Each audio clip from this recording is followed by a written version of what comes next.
Selamat malam, kembali lagi di podcast I See What You Can See.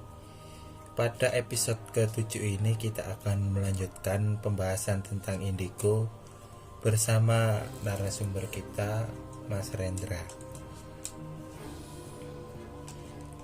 Mas, kalau nggak salah ini, Mas Rendra itu sempat membahas kalau yang membimbing Mas Rendra ini ada yang tak berwujud alias makhluk astral. Nah, kalau boleh tahu dari mana datangnya sosok itu, apakah datang dengan sendirinya atau itu utusan dari siapa gitu? Jadi bukan makhluk ya mas, sebenarnya beliau ini juga sesepuh juga. Ada yang datang sendiri, ada yang emang mungkin karena saya termasuk ada ya mas, jadi udah ada dari sananya gitu, kan seolah-olah sosok utusan atau gimana gitu mas. Kalau menurut saya itu Mas Rendra sudah sangat berpengalaman serta memang sudah terbiasa dengan makhluk-makhluk halus. Nah Mas, kalau boleh tahu, apakah Mas Rendra pernah mencoba berkomunikasi dengan makhluk halus tersebut? Dan biasanya apa yang mereka minta atau makhluk halus tersebut minta ke Mas Rendra? Kalau masalah komunikasi sih lebih ke batin ya mas, kayak ya tahu aja gitu loh, maksudnya dia itu harus kayak gimana. Yang sering sih kayak arwah-arwah gentayangan gitu mas, ya minta tolong kayak gitu-gitu mas. Kalau masalah komunikasinya ya komunikasi pakai batin. Tapi itu spontan Mas ya, maksudnya ketemu terus apakah Mas Rendra tahu kalau dia itu minta doa atau gimana? Ya spontan sih mas, kayak ya sekedar ketemu atau waktu di jalan ya kayak manusia gini mas, langsung komunikasi, oh kayak gini kayak Tapi gini. batin gitu. Tapi batin, tapi perlu step-step khusus lah mas, gak langsung ketemu langsung. Ya.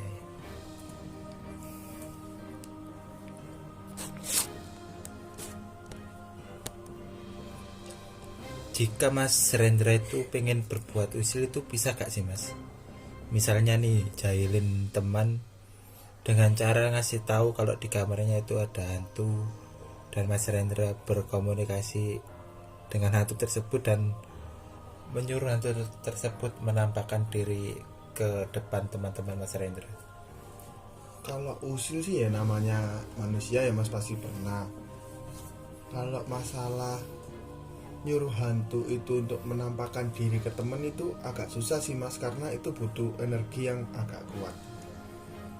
Kalau masalah usil gini pernah sih mas.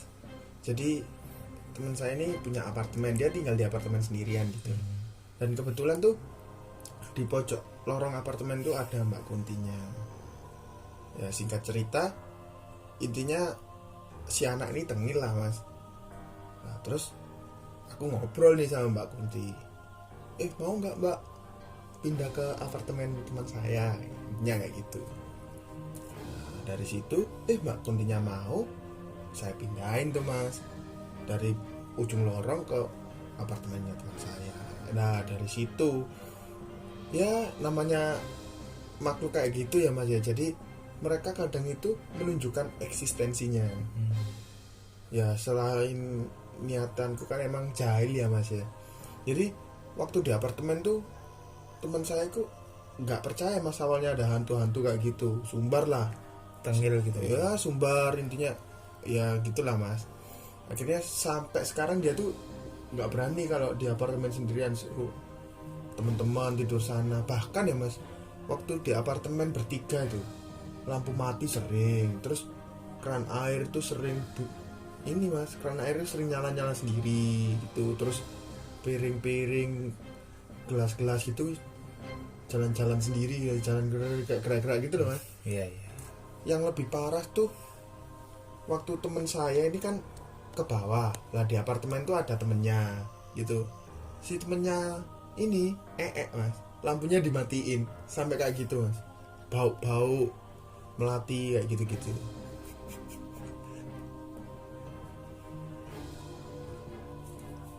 Kalau boleh tahu kemampuan Mas Rendra, kemampuan indigo ini apakah sudah berada di tahap maksimal atau masih bisa diperluas, diperdalam lagi? Kalau kita ngobrolin tentang hal supranatural mas ya, nggak ada yang namanya maksimal mas. Dan menurut saya pribadi ya, saya ini masih jauh dari kata maksimal. Saya ini hanya punya kemampuan itu secuil banget mas. Kalau lihat dari backgroundnya leluhur saya atau pembimbing saya, om saya, ini masih jauh mas dari kata maksimal. Dan apa ya mas ya, sebenarnya nggak ada kata maksimal itu. Semua punya masing-masing gitu mas. Maksudnya masing-masing itu punya jurusan masing-masing.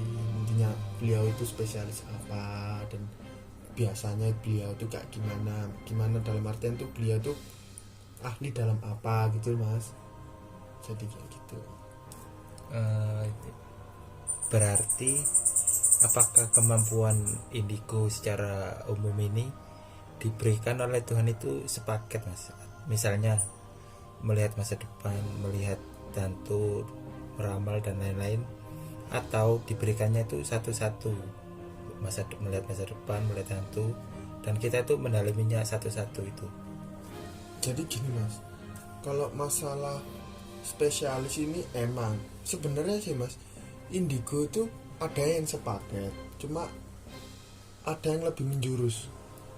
Jadi ibarat kalau kita masuk jurusan manajemen itu konsentrasinya di apa kayak gitu. Kalau saya ini ya termasuk jurusan dalam, kalau melihat masa depan sedikit banyak ya, semua indigo saya rasa pernah lah dikasih tahu tentang masa depan dan sebagainya. Tapi saya ini bukan jurusan yang melihat masa depan. Tapi bisa diperdalam. Bisa, tapi kembali lagi ke wadah. Kalau Tuhan tidak berkehendak ya, semua gitu. Kembali lagi ke Tuhan mas. Oke. Nah terus kalau boleh tahu kemampuan indigo dari Mas Rendra ini, apakah seputar makhluk halus atau ada kemampuan yang lain? Sebenarnya kalau dibilang indigo itu bukan melulu melihat makhluk halus ya mas. Kemampuan indigo kan ada banyak. Kalau saya sendiri ini sih, karena kebetulan emang keturunan ya dari ayah dan mama, jadi ada kemampuan untuk selain melihat barang halus, ada untuk memetafisikan barang-barang metafisikal juga gitu mas, kayak pusaka itu ada. Terus doa-doa untuk membentengi diri, membentengi rumah dari orang-orang yang suka zalim gitu-gitu mas, ada. Terus sebenarnya karena saya juga keturunan pantai selatan, ada doa untuk pelet, santet gitu juga ada mas. Tapi saya hanya sekedar mengerti lah mas, saya juga nggak mau untuk memperdalamnya gitu.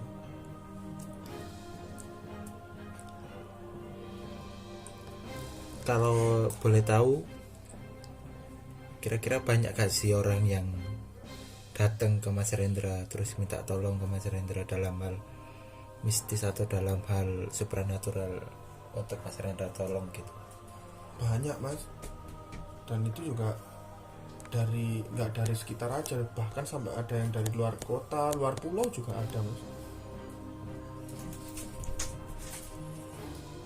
Itu biasanya apa sih yang mereka minta saat datang ke Mas Rendra dan minta tolong ke Mas Rendra? Ya banyak sih mas, kadang ada yang ingin kayak rumah tangganya ada masalah, terus dia cerai, pingin istri atau suaminya balik, terus ada yang dagangannya atau kerjanya itu seret gitu, minta dilarisin kayak gitu-gitu. Terus ada yang buat pagar rumahnya biar nggak ada serangan dari orang-orang jahat kayak gitu. Terus ada yang buat melet orang gitu-gitu, macam-macam sih mas pasien tuh. Terus apakah Mas Rendra itu mengerjakannya sendiri, seorang diri mampu melakukan itu, apa Mas Rendra itu masih minta tolong ke rekan-rekan sesama indigo mungkin, guys bantuin aku dong dalam kasus ini kayak gitu mungkin? Kalau masalah kerjasama sih gini mas, saya kan mungkin karena manusiawi ya mas, saya lihat-lihat dulu mas orangnya. Jadi gini, ketika orang itu menuai apa yang dia tabur terus minta tolong, saya nggak mau mas, apalagi kalau minta tolongnya itu hal-hal yang negatif ya mas.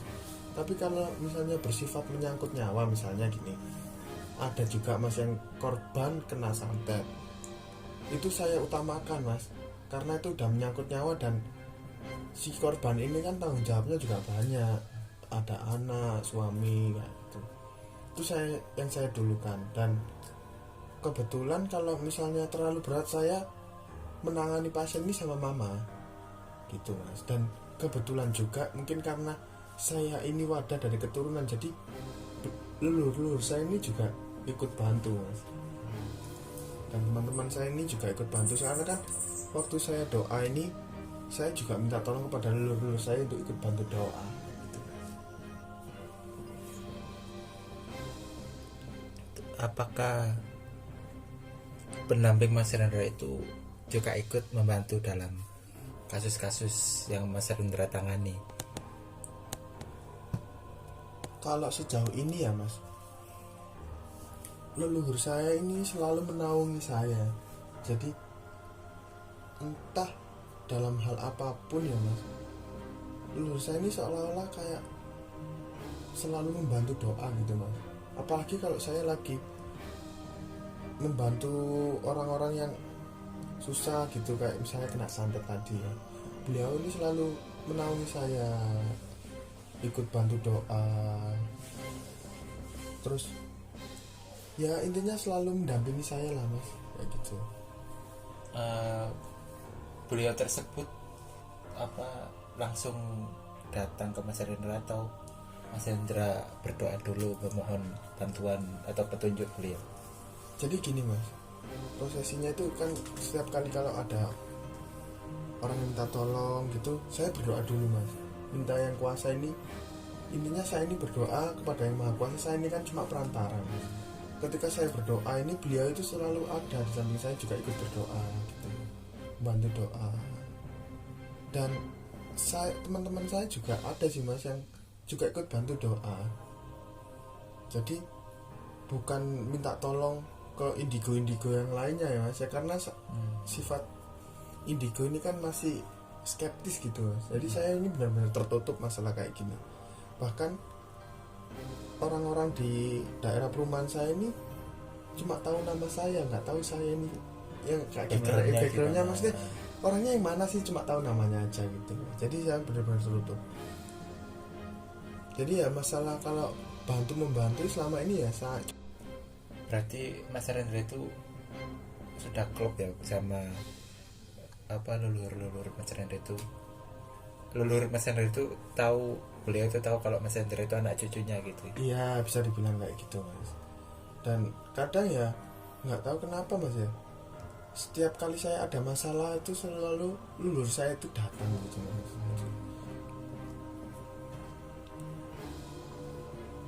Oke, terima kasih Mas Rendra atas kesempatan di episode ke-7 part 3 ini. Ya sama-sama.